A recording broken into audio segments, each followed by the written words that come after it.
Hello, my name's Mel, welcome to my world, and for those of you that are new to my channel, I'm currently turning this Mercedes Sprinter into an off-grid, go anywhere, sleep anywhere, stealthy camper van. So if that's something that interests you, then please do consider subscribing to my channel, and don't forget to hit the notification bell, that way you won't miss me turn this Sprinter into an off-grid, go anywhere, sleep anywhere camper van.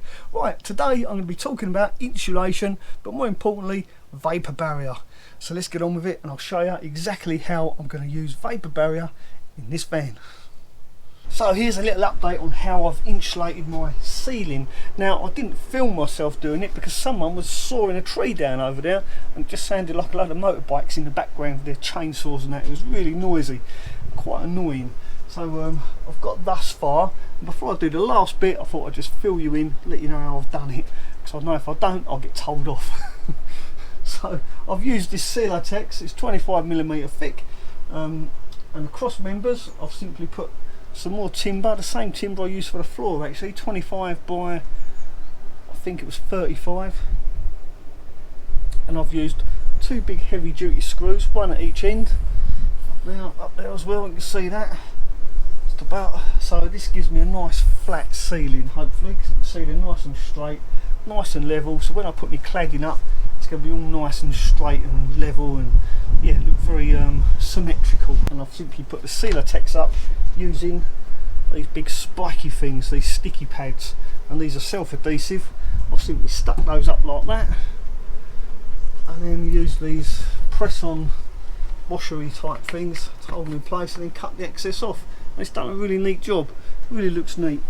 Now before I put the last panel in as well, I'll just come around this way. Oop. You see these two wires here, I've gone through this plastic bung. These are for my solar panels when I finally fit them, but I've got no intention of fitting solar panels at this time of year. I'll wait until the spring, but I thought I'll put the wires through so they're there, they're ready to go as and when I do decide to fit the solar panels. Now the eagle-eyed among you may have noticed I've actually decided to put my ceiling fan above the bed rather than above the cooker down there. And the reason I've done this, a couple of reasons actually, because of what I've got going on down that end. I don't want it to interfere with this end, with this ceiling fan I should say. Also later on, if I decide to put a ceiling fan down that end, it will give me that nice air flowing through in the summer.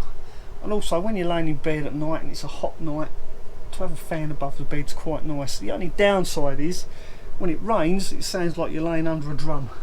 That is a big downside about having a fan above the bed, but hey ho, it is what it is, right? I think on a hot day or hot night when you've got a fan above you, it's really nice. So I guess it's just a payoff one against the other. That's it, that's how I've insulated my ceiling. Now all I need to do is put some vapor barrier up there. And again, I'm just going to use simple polythene as a vapor barrier. I don't use that Reflectix stuff because personally I think it's a waste of money and a waste of time. So there you go, that's my ceiling. So I'm going to now put my polythene up. It is a struggle, I'm not going to try and film it, but I'll let you know what it looks like once it's done. They only started with the chainsaws again, but the wind has picked up, so finally they've given up, which means I can now carry on recording. Right, so I've got this far. Whilst they were busy with their chainsaws, I carried on doing everything. I've got my vapor barrier up, as you can see, and I've also started putting a bit of the ceiling up as well. But like I say, they finally finished with their chainsaws, so now I can get on and do what I want to do, making a video for you guys. So, why do I use polythene? Well, polythene is cheap, it's effective, and it does what it's supposed to do. And it is simply this polythene here. This is all I use for a vapor barrier. And it's made by a company called Dial, and this is available from all good DIY stores. And it does exactly what it is. It's a vapor barrier. What have I got against Reflectix inside the van? Well, I've got nothing against using Reflectix per se when it's used in its proper manner. When it's used inside the cab, like up against glass, it works perfectly. It's brilliant as a reflectic barrier, hence the name Reflectix. So heat will come through your glass, hit the Reflectix and bounce back again. It works fine as that, and it keeps the cab relatively cool. So people are under this misconception that if they put Reflectix inside their van and use Reflectix as a vapour barrier, not only will it protect the van, your insulation from vapour, it will also insulate your van. But it won't, it will not insulate your van, not inside against the sidewalls of your van, because Reflectix needs at least, I think it's a ½ inch or an inch air gap, so that when heat hits the Reflectix barrier, it's got somewhere to reflect back to. If it's up against something, it's no longer a Reflectix barrier, it just simply becomes a heat conductor. If anything, it could actually make your van warmer inside, especially if you put it up against the side of your van. So if you put Reflectix against metal, the heat just simply passes straight through it.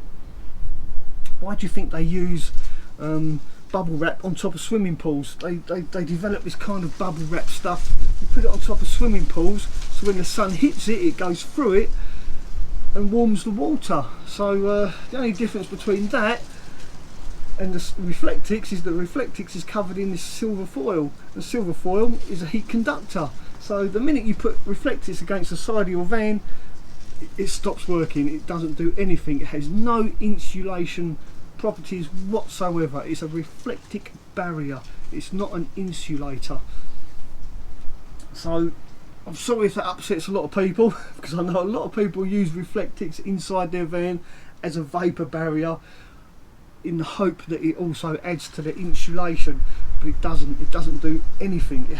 I don't think it's even got an R value. If anything, it's got an R value of 1, which is pretty much the same as glass. I think glass has got an R value just under 1. It doesn't exist. There's no insulation properties at all with Reflectix inside your van, so that's why I don't use it. You might as well just throw your money in the ocean. So that's why I don't use Reflectix inside the van. That's why I just use polythene. A lot of people overthink this, but basically a vapour barrier is purely to stop vapour getting into your insulation and reduce the risk of any mould forming inside your insulation, and to stop it going damp. And the vapour we're talking about is the vapour from your breath. When you sweat, water comes from your body. When you're cooking, you create steam. A simple heater like my gas heater, that produces vapour as well, and that's all this does. That's all it's got to do. It hasn't got to be like watertight, rainproof or anything like that. It is purely to stop vapour forming on the cold metal the other side of your insulation, because without vapour barrier, vapour will get into your insulation, and then when it's cold outside and hot inside, that vapour will condensate onto the cold metal surface of your van, the other side of your insulation, and called damp. So that's all this vapour barrier is for. It's purely to stop vapour. It's nothing to do with insulation. It doesn't insulate the van, and yeah, using Reflectix just has no benefit whatsoever. And I know a lot of people are probably going to disagree with me, but that's the chance I'm going to take. If you do disagree with me, then obviously leave a comment in the comment section below. I'd love to hear from you and hear your thoughts and your opinions on using Reflectix. Now, if you was to use Reflectix in your van without any insulation, then maybe it would work, because there's an air gap. Possibly. I don't know. But all I know is that Reflectix is brilliant when used up against glass, because it reflects the heat, the radiant heat from the sun, goes through the glass, hits the Reflectix and bounces back out again, and that's what it's for, and it works well at doing that. And so yeah, just stick to using Reflectix against your glass. Don't bother using it inside the van. It does absolute zero insulation properties, and I know a lot of people are going to be upset about that. Right, so back to what I've done. I've got polythene up here. I've sealed this. Is all sealed. All this polythene is sealed. Every edge of it is sealed, and I use this silver foil tape. Silver foil tape, even around where my ceiling fan is going to go, it's all sealed in.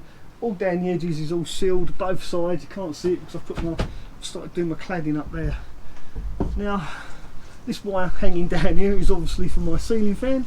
Are you all probably still wondering what that is in the corner there? Well, actually, that pink thing in the corner, it's not a toilet, it's not a shower, it's not a wardrobe. It's actually going to be where I'm going to put my log burner. I'm going to have a small wood stove in that corner. Now, I know what you're thinking. You're probably thinking, why have a wood stove in such a small van? Well, this is a tiny little wood stove. I'll tell you, it's about this big. I haven't actually got it yet. I'm still waiting for it to be delivered. But I'm really excited. It's a cubic mini wood stove, it's called. Made in Canada.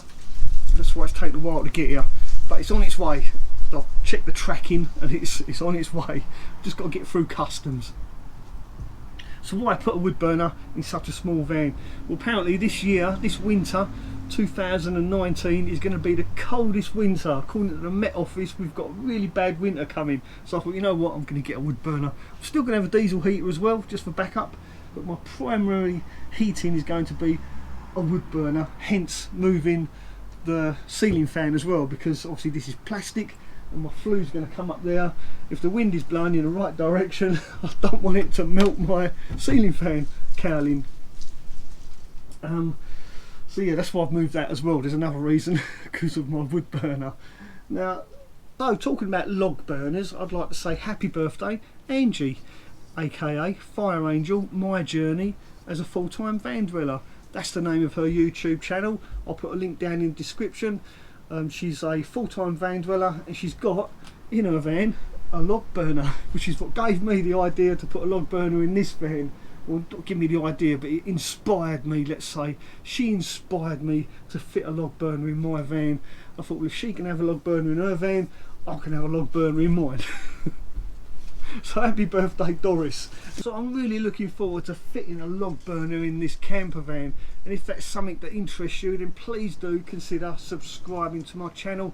Don't forget, if you do subscribe to my channel, hit the little notification bell that pops up, because if you don't hit that notification bell, you won't be notified when I upload another video. And according to my statistics, only 27% of my subscribers have actually hit that notification bell. So if you're one of those subscribers that haven't hit the notification bell, then please do click on subscribe and hit the notification bell.